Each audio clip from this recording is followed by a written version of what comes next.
రైతు సోదరులందరికీ నమస్కారం అండి. ఈరోజు చీనీ లేదా బత్తాయి పంటలో మనం కాయని సైజు ఎలా తెచ్చుకోవాలి ప్రతి ఒక్క రైతు వినాలండి. ప్రతి ఒక్క చీనీ రైతు ప్రస్తుతం మన కాయలు మనకు చిన్నగా ఉన్నాయి, అలాగే జామకాయ సైజులో ఉన్నాయండి.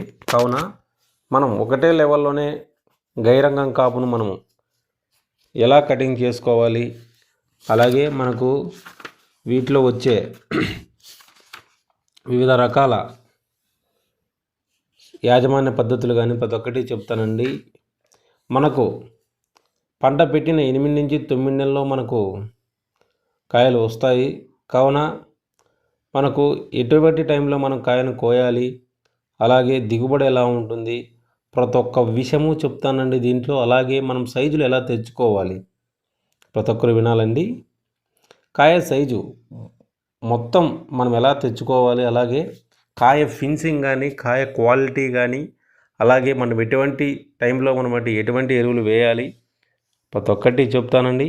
దయచేసి చీనీ రైతులు ప్రతి ఒక్కరూ మీరు కంపల్సరీ వినాలండి. ప్రతి ఒక్క రైతు ప్రస్తుతం మనకు వాతావరణం అనుగుణంగా ఎటువంటి సూచనలు పాటించాలి, అలాగే మనకి ఎటువంటి టైంలో ఎలాంటి ఎరువులు వేయాలి ప్రతి ఒక్కటి చెప్తానండి. ప్రతి ఒక్కరూ వీడియోను ఫస్ట్ టైం చూసినట్లయితే ప్రతి ఒక్కరూ సబ్స్క్రైబ్ చేసుకోవాలి. అలాగే ఎరువుల యాజమాన్యం, అలాగే కాయ సైజుని ఎలా తెచ్చుకోవాలి ప్రతి ఒక్క విషయం చెప్తానండి. ఓకే, టాపిక్లోకి వెళ్ళిపోదాం. బత్తాయి చీనీ, ముఖ్యంగా మనకు బత్తాయిలో రకాలు చెప్తానండి. సాత్గుడి, ఇది దక్షిణ భారతదేశంలో పేరు పొందిన చెట్టుకు 1000 నుంచి 2000 కాయలు ఇస్తుందండి. ఇది పండు బరువు వచ్చి 150 నుంచి 240 గ్రాముల వరకు ఉంటుందండి.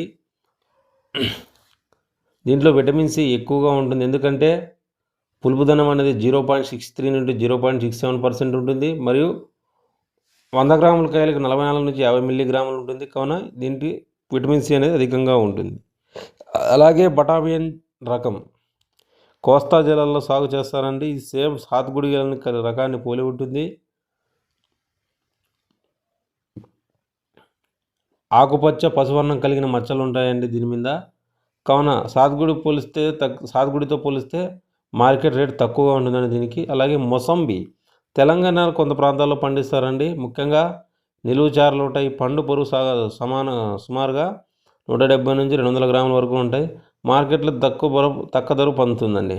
అలాగే అంట్లు ఎంపిక చేసుకునే దాంట్లో ముఖ్యంగా చీనీలు అయితే రంగపూర్ నిమ్మపై కంటిన అంట్లను మనం ఎన్నుకోవాలా. అంట్లు కూడా వేరు మూల నుండి 15 సెంటీమీటర్ల అంటు కట్టిన మొక్కల్ని మనం ఎంచుకోవాలా. అంటు కట్టిన 6 నెలల నుంచి 10 నెలల ఉన్న మొక్కల్ని మనము తీసుకోవాలా. దీంట్లో వచ్చే గ్రీనింగు, ట్రిస్టిజా, మొజాయిక్, వెర్రి తెగులు అనేవి అంట్లు లేకుండా ఎంచుకోవాలా. అలాగే కనుపుల మధ్య దూరం దగ్గరగా ఉండి ఆకుల పరిమాణం మధ్యస్థంగా ఉన్న అంట్లనే మనకు నాణ్యమైనవని గుర్తుపెట్టుకోవాలా. ప్రతి ఒక్క రైతు ఆకు దశలో ఉన్నప్పుడే ముదురు ఆకు దశలో ఉన్నప్పుడే ఆ అంట్లను మనం ఎన్నుకోవాలా. అలాగే మనం ఎరువులు మోతాదండి ప్రతి ఒక్కరు వినాలి. ఇప్పటి నుంచి మనకు అసలైన టాపిక్ మొదలవుతుందండి చీనీ రైతులకి. ముఖ్యంగా ఎరువుల మోతాదు అనేది వయసు నుండి చెప్తానండి. 1వ సంవత్సరం, 2వ సంవత్సరం, 3వ సంవత్సరం, 4వ సంవత్సరం, 5వ సంవత్సరం ప్రతి ఒక్కరు వినాలి. ఓకేనా. 1వ సంవత్సరం పశువుల ఎరువు చెట్టుకి 20 కేజీలు, వేపిండి 1.5 కేజీ, యూరియా 350 కేజీలు 350 గ్రాములు, ఎస్ఎస్పి 450 గ్రాములు, ఎంఓపి 150 గ్రాములు. 2వ సంవత్సరం దానికి పశువుల ఎరువు 25 గ్రాములు, యాపిండి 3 కేజీలు, యూరియా 650 గ్రాములు, ఎస్ఎస్పి 875 గ్రాములు, ఎంఓపి 300 గ్రాములు. 3వ సంవత్సరం చెట్లకి 30 కేజీలు పశువు ఎరువు చెట్టుకి, యాపిండి 5 కేజీలు, యూరియా 1 కేజీ, ఎస్ఎస్పి 1300 గ్రాములు, ఎంఓపి 450 గ్రాములు. 4వ సంవత్సరం చెట్లకి 35 కేజీలు చెట్టుకి 30 కేజీలు పశువుల ఎరువు, వేపిండి 6.5 కేజీ, యూరియా 1300 గ్రాములు, ఎస్ఎస్పి 1750 గ్రాములు, ఎంఓపి 600 గ్రాములు. 5వ సంవత్సరం చెట్లకు 40 కేజీలు పశువుల ఎరువు, వేపిండి 8 కేజీలు, యూరియా 1650 గ్రాములు, ఎస్ఎస్పి 2200 గ్రాములు, ఎంఓపి 750 గ్రాములు. ఇవన్నీ ఎరువులు మోతాదండి చీనీ బత్తాయిలో. ఇప్పుడు నేను చెప్పాను కదా అవి. పాదులు మొక్క పెరిగే కొద్దీ మనం 4 నుండి 10 అడుగుల దూరంలో మనం ఎరువులు పెట్టుకోవాలా. వయసును బట్టి 2 అడుగుల మధ్య దూరం మొదలకి అంటే మొదలు అడుగు విడిచిపెట్టి 2 నుంచి 5 అడుగుల మధ్య కొమ్మల కిందే మనం మట్టి వేసి ఎరువులు కప్పాలి. ఎందుకంటే అక్కడ పీచు వేరు అనేది ఉంటుంది. ముఖ్యంగా ఎరువులు 25% మనము పసిలి రూపంలో ఇస్తాము. ఇంకా 25% పిండి ఎరువు అంటే ఆముదం యాపిండి కానీ, ఇంకా 50% మనకు రసాయన ఎరువుల్లో వేయాలండి. అనగా మొదటిసారి డిసెంబర్ జనవరి మాసాల్లో, రెండోసారి జూన్ టు జూలై మాసాల్లో వేయాలా. భాస్వర్ ఎరువును సింగిల్ సూపర్ ఫాస్ఫేట్ను పొటాష్ రూపంలో, మ్యూరేట్ ఆఫ్ పొటాష్ రూపంలో 2 దఫాలుగా 2 సార్లు గల ప్రాంతాన్ని బట్టి చెట్లను పూత వదిలే సమయం మారుతుందండి. అంటే మన గైరంగము తర్వాత జంబేరి, గైరంగము తర్వాత సీజన్ అంటారండి. అంటే కత్తెర పంట అంటారు గైరంగం. పూత వదిలే ముందు చెట్లను వాతావరణం బట్టి 15 రోజుల నుంచి 30 రోజుల వరకు వాడులు పెడతారు. వాడు పెట్టేసి ఎరువులు వేసేసి తగినంత నీళ్ళు పెట్టేదానికి మొక్క ఒత్తిడి గురై మనకు భూమిలో సత్వ నీళ్ళు నిల్వ చేసుకునే సామర్థ్యం కలిగి ఉంటే పూత బాగా వస్తుందండి. ముఖ్యంగా ఈ సంవత్సరం మనకు ఆశాజనకంగా లేదు పూత. దానికి కారణాలు కూడా చెప్తాను. తర్వాత సమగ్ర ఎరువుల యాజమాన్యం. బత్తాయిలో గది 10 సంవత్సరాలుగా మనం గమనించినట్లయితే ఎరువుల మోతాదులు 75% మాత్రమే తీసుకుంటాయండి. ఏంటివి మనం వేసిన ఎరువులు, జీవన ఎరువులు. అలాగే ముఖ్యంగా ప్రతి ఒక్కరైతే వినాలి, జీవన ఎరువులు వాడాలండి. ఆర్బుస్కులార్ మైక్రోరైజా 500 గ్రాముల చెట్టుకి, అజోస్పైరిలం 100 గ్రామ్స్ పర్ చెట్టుకి, ఫాస్ఫరస్ సాల్యుబిలిజం బ్యాక్టీరియా 100 గ్రామ్స్ పర్ చెట్టు, ట్రైకోడర్మా 100 గ్రామ్స్ పర్ చెట్టుకి. నాణ్యతగలమైన పండ్లు రావడానికి, అలాగే ఎటువంటి వెర్రి తెగులు కానీ, కొమ్మెండు తెగులు కానీ, మొక్కలు చనిపోకుండా రావడానికి ఇలాంటి జీవన ఎరువులు వాడాలి. ఓకే, వీటిలో వచ్చే న్యూట్రియన్స్ లోపం అండి. మనకి పల్లాకు వ్యాధికి zinc sulphate 5 grams per litre కలుపుకోవాలా. మెగ్నీషియం ఆకుపచ్చగా అయితే ఆకులు 2 గ్రామ్స్ పర్ లీటర్ కలిపి స్ప్రే చేసుకోవాలి. అలాగే ఫెర్రస్ సల్ఫేట్, ఇవి మైక్రో న్యూట్రియన్స్ అంటే స్థూల పోషకాలు.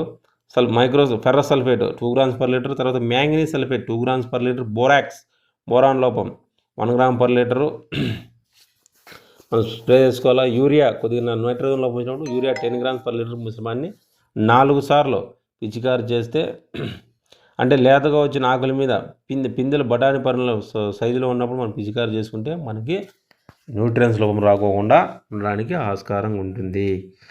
కావున ఈ ఫెర్రస్ లోపం ఎక్కువగా ఉంటుంది కాబట్టి 20 గ్రామ్స్ ఫెర్రస్ సల్ఫేట్ని కూడా మనం వేసుకోవాలా. ఓకేనా? ఓకే, ఇప్పుడు ఫర్టిలైజర్ను మనము ఎలా వదలాలి ఫర్టిగేషన్ ద్వారా?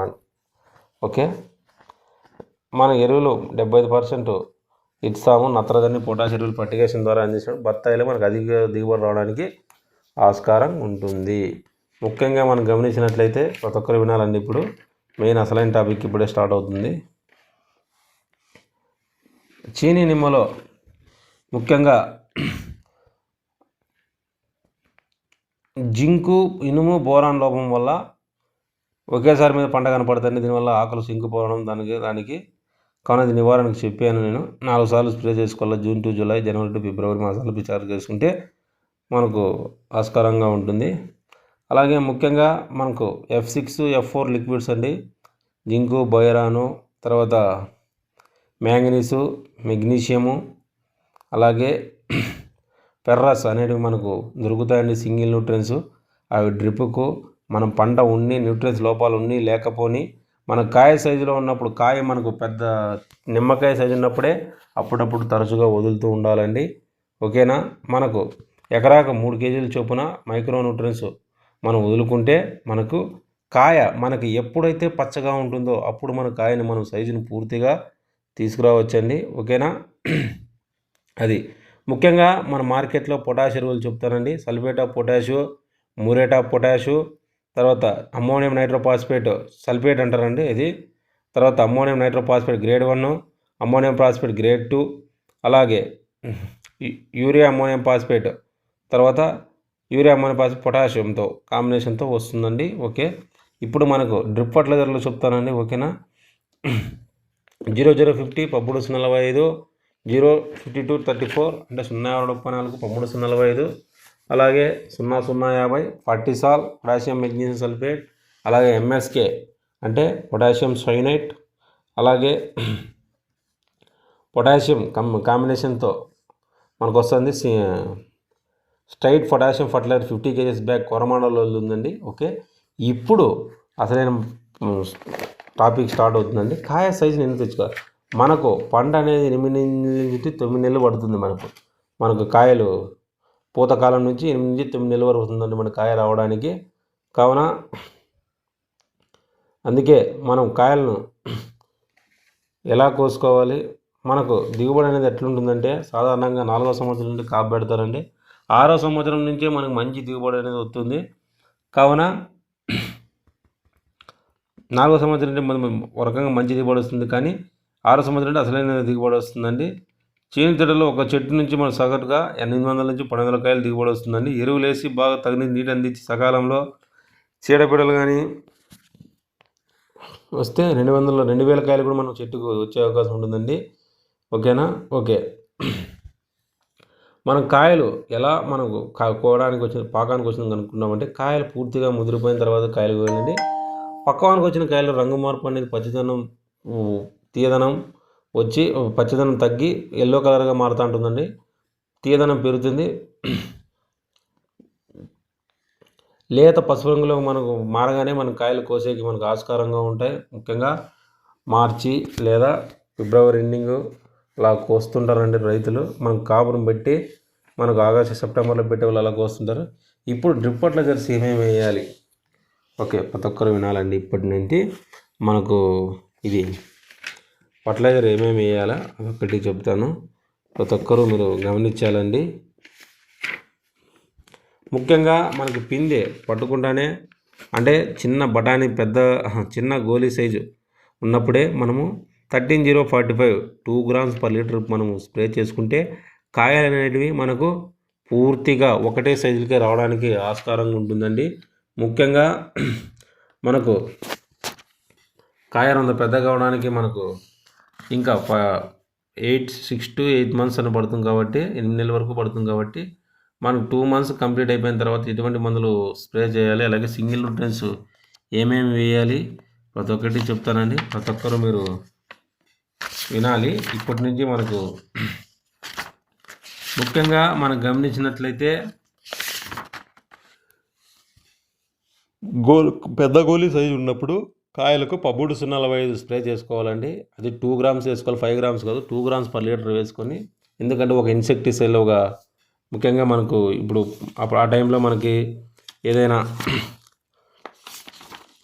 చీడపీడలు ఏదైనా కానీ త్రిప్స్ కానీ ఆకుముడత కానీ అలాగే దోమ కానీ అలాంటివి ఏంటివైనా ఉన్నప్పుడు మనము దాంతో కాంబినేషన్తో మనకు 13-0-45 స్ప్రే చేసుకుంటే కాయ ఫినిషింగ్ అనేది మనకు క్వాలిటీగా రావడానికి ఆస్కారంగా ఉంటుంది. తర్వాత మన కాయ ఒక జామకాయ సైజు వచ్చినప్పుడు ముఖ్యంగా సింగిల్ న్యూట్రియన్స్ బోరాను, కాల్షియం డ్రిప్పు మనకు ఆక్సైడ్ ఫార్మేషన్ లిక్విడ్లు దొరుకుతాయండి. అవి వదిలేసిన తర్వాత మన దాంట్లోకి మనకు కాల్షియం, బోరాను, జింక్ కాంబినేషన్తో ఒకసారి వదిలేసి తర్వాత మనము మహాలాబ్ వాళ్ళది లేదా శ్రీబయోసెటిక్స్ వాళ్ళది ఎంఎస్కే అని ఫర్టిలైజర్ పొటాషియం సైనైట్ అనే ఒకటి వస్తుంది మెగ్నీషియం కాంబినేషన్తో.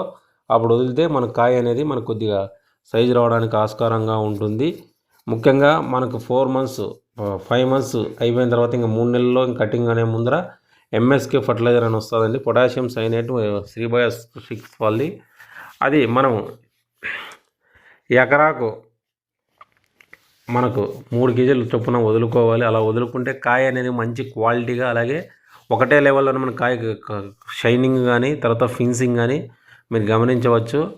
ముఖ్యంగా మనం లాస్ట్లో పెడతానండి నా ప్రోటోకాల్ వాడిన రైతు కొమ్మలు ఎలా ఉన్నాయి, అలాగే మీరు కాయలు కూడా మీరు గమనించవచ్చు. నేను పెట్టిన నేనేమేమి చెప్పాను ఆ రైతుకు వాడిచ్చిన అదేను. ఫస్ట్ పొటాషియం సైనైట్ అండి, మహాలాబ్ వాళ్ళది. ఇది ఎందుకంటే దీంట్లో మెగ్నీషియం కాంబినేషన్స్ వస్తుంది, మనకి నలుపు తగ్గనీదు కాయ, అలాగే సైజు కూడా అలానే బిగుతుందండి, మీరు గమనించవచ్చు. తర్వాత అది అయిపోయిన 15 నుంచి 20 రోజుల తర్వాత మనకు మార్కెట్లో దొరికే పొటాషియం 13-0-45 బదులు కాకుండా 0-22-34 వస్తుందండి. అది 0-22-34 ఎకరాకు 3 kg చొప్పున మనము కాల్షియం ఫస్ట్ కాల్షియం లిక్విడ్ వదిలేసిన తర్వాత 0-22-34 ఎకరాకు 3 kg చొప్పున వదిలినట్లయితే కాయ అనేది మనకు కాయలు కూడా నాణ్యతంగా రావడానికి ఆస్కారంగా ఉంటుంది. అప్పుడు ఎందుకంటే ఇంకా అప్పుడు మనకి సీజన్ కూడా స్టార్ట్ అవుతుంటుంది కాబట్టి 52% ఫాస్ఫరస్ ఉంటుంది. కావున పూత రావడానికి కూడా మనం ప్రేరేపించడానికి ఆస్కారంగా ఉంటుంది. ముఖ్యంగా మనము 0-24 అనేది మనకు జనవరి టు ఫిబ్రవరి ఆ టైంలో వదులుతారు. ఎందుకంటే అప్పుడు సీజన్ వస్తుంది కాబట్టి మనకి 52% 52% ఫాస్ఫరస్ ఉంటుంది కాబట్టి మన పూత రావడానికి కూడా ఆస్కారంగా ఉంటుంది.